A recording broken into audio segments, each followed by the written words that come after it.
Hello hello, সবাই কেমন আছো? অনেক দিন পর একটি ব্লগ বানিয়েছি, তাই তোমাদের সাথে শেয়ার করলাম। সকাল সকাল ঘুম থেকে উঠে একটু প্রকৃতিকে দেখে তারপরে রাতে ভিজানো চিয়া সিড খেয়েছিলাম। এটা পেটের পক্ষে খুবই উপকার। আর আমি কিছুদিন আগে ডাক্তার দেখিয়েছিলাম, ডাক্তারও সাজেস্ট করেছিল এই চিয়া সিড সকালবেলা ভিজিয়ে খাওয়ার জন্য। ওপর দিয়ে একটু লেবু দিয়ে নিয়েছিলাম যাতে একটু ফ্লেভার হয় ভালো।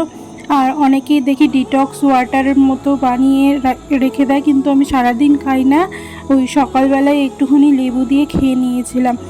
আমার খেতে খুব একটা খারাপ লাগে না।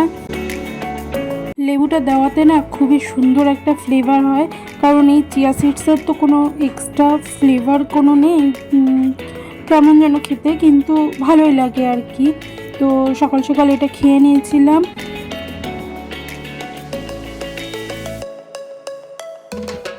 পর কাজ টাজ করে একটু পড়াশোনা করে রোদ্রে দাঁড়িয়েছিলাম, গাছের পাতা দেখছিলাম, রান্না বসিয়ে দিয়েছিলাম কিছুক্ষণ পরেই।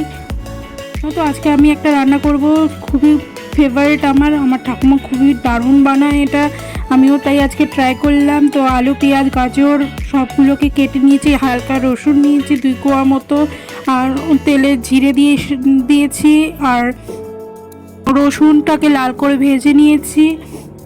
তার মধ্যে পেঁয়াজ কুচি দিয়ে দিচ্ছি,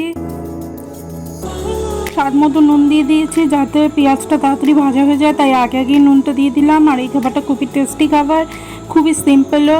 তো গাজরগুলো দিয়ে দিলাম আর হালকা ভেজে নিচ্ছি।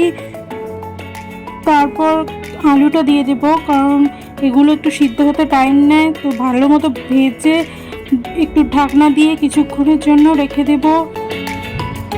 কিছুক্ষণ পর ভাজা হয়ে গেলে তারপর দিয়ে দেবো গুঁড়ো মশলাগুলো, জিরে গুঁড়ো, লঙ্কার গুঁড়ো, ধনে গুঁড়ো, হলুদের গুঁড়ো, চাট মশলা, সব রকম যত মশলা আছে দিয়ে দিয়েছি আমি। তারপরে কিছুক্ষণ ঢাকনা দিয়ে রেখে দিয়েছিলাম, তারপরে একটা ডিম ফেটিয়ে দিয়ে দিয়েছি, আর ভালো করে ডিমের সাথে মিক্সড করে নেব। এই ডিম দেওয়ার জন্য খাবারটা খেতে দারুণ টেস্ট হয়।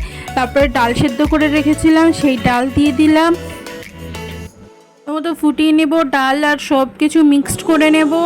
আর যা সুন্দর গন্ধ বেরিয়েছিল না, বলার মতো না। তোমরাও একবার বাড়িতে বানিয়ে টেস্ট করো, আর খুবই ইজি রেসিপি, তোমাদেরও ভালো লাগবে। একটু লবণ কম মনে হয়েছিল তাই লবণ দিয়ে দিয়েছিলাম, আর দিয়েছিলাম গোলমরিচের গুঁড়ো আর গরম মশলা গুঁড়ো দিয়ে নামিয়ে নিয়েছিলাম, দারুণ টেস্টি হয়েছিল। আর এই রেসিপিটার নাম ছিল ডাল চচ্চড়ি বা ডাল তরকারি। আর ভাতের সাথে নিয়েছিলাম পকোড়া, ডাল, শাক, দারুণ টেস্টি হয়েছিল। বিকালে একটু স্ন্যাক্স নিয়েছিলাম চায়ের সাথে, আর রাতের খাবারটা খুবই হালকা রেখেছিলাম। আর তারপরে চিয়া সিডস পরের দিনের জন্য ভিজিয়ে রেখেছিলাম। তো বাই বাই, টাটা, সবাই ভালো থেকো।